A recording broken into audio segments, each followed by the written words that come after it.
All right, let's get into this because this is going to be a fun one. If you're looking for a regular season NBA game that actually matters, one that feels like a playoff preview instead of just a Tuesday night placeholder, this is it. Oklahoma City, San Antonio, 1 versus 2 in the West. And yes, the standings matter, but the context here matters even more because this game isn't really about Wembayama versus Chet. It's about the marketing hook. That's the league pass thumbnail. But the real story tonight is going to be about seasonal dominance colliding with situational fatigue, and that's where the Thunder finally have an edge that they didn't have a month ago. So let's rewind the tape for just a second. San Antonio has beaten Oklahoma City 3 times already this season. 3. And not flukes either. They controlled tempo, took away the paint, and forced Oklahoma City to play uncomfortable basketball. But every one of those games came during the Thunder's kind of their mid-December slump, kind of a stretch where they were banged up, they were rotating lineups, and frankly, just not defending at the level that we've come to expect. That version of the Thunder is not walking into Paycom on Tuesday night. This is the 33-7 Oklahoma City Thunder, winners of 3 straight, fresh off dismantling Miami, back home where they're an absurd 18-3. And across from them is a Spurs team that just suffered a gut punch, blowing a 19-point lead and losing by 1 to Minnesota. Emotional loss, physical loss, and now they're on the road against the most turnover-hungry defense that the league has to offer. That matters. That matters a lot. So let's talk market because the line here tells a story. You got Thunder -6.5. You got a total at 229.5. So on the surface, it feels like kind of like a revenge tax. You're right. Public bettors are, they see those 3 Spurs wins and think Oklahoma City is due to explode. But sharp money, they're hesitant. San Antonio's 14-7 on the road, and they've been a matchup nightmare for Oklahoma City's small ball lineups.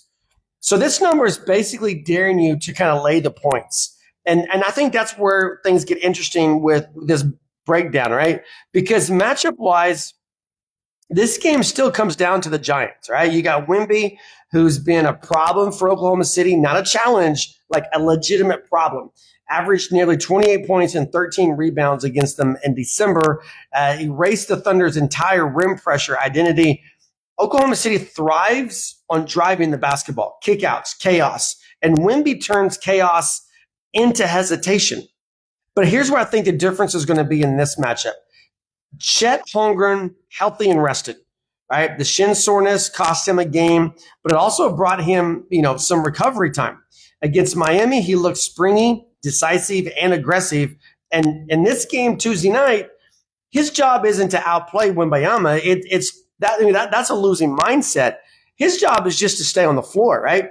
If Chet can avoid early fouls, Oklahoma City can at least force San Antonio to work for their pain points. Now, if he picks up 2 quick ones, that's where this game tilts hard towards the Spurs.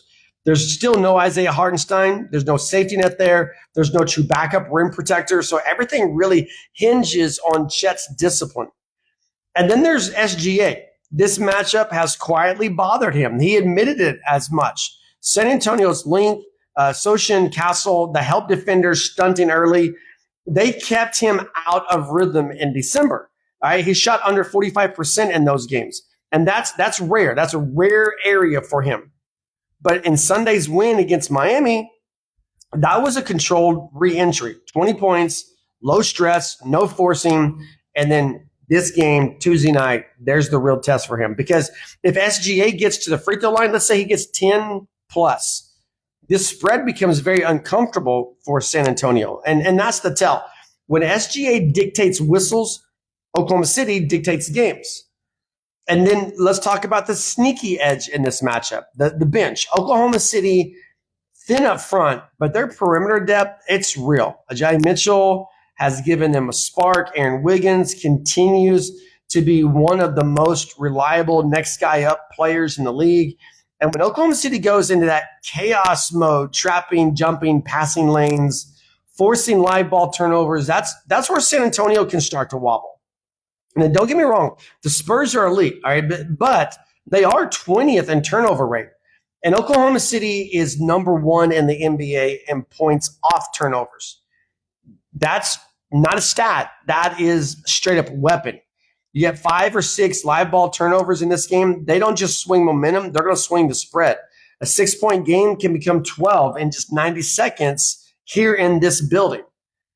So then you have to factor in the situational angle. San Antonio's coming off an emotional collapse, right? Those kind of linger, especially with young teams. Meanwhile, Oklahoma City, they've been circling this game. Mark Dagnall doesn't say it publicly, but you don't lose 3 straight to a division rival and then forget about it. This, for Oklahoma City, is an opportunity to make a statement. But here's the key, and this is where I land, all right? I really do. I think Oklahoma City wins this game. I think they play with playoff level intensity. I think the crowd's going to matter. I think the turnover margin favors the Thunder. But I think 6.5 points is a lot against a Spurs team that matches up this well with Oklahoma City. I think Wemby is obviously going to have his moments. He always does against Oklahoma City. And even if the Thunder control most of the night, San Antonio has enough late game execution to keep this within 2 possessions. So here's how I would break this down. I like the Spurs getting those points. Not because I believe that Oklahoma City is not the better team. I think they are. But because I think the matchup ceiling for San Antonio, it's still really, really high. As for the total, I think I'm going under there. I think these teams, they know each other too well. 7 of the last 10 meetings have gone under. Both are top 5 defensive teams. So this isn't a track meet. This is going to be more of a chess match. So give me a final score prediction, something like, give me 112-108 Oklahoma City, which obviously would give San Antonio the plus 6.5. And then you got the under at 229.5. So in that situation, Thunder win, Spurs cover, and then we walk away from this knowing one definite thing for sure, that if these 2 teams meet up again in May, it's going to be instant classic type basketball that's not going to allow us to avoid watching a single second of it.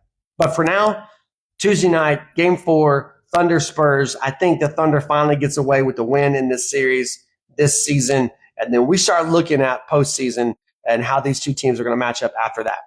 There's your breakdown.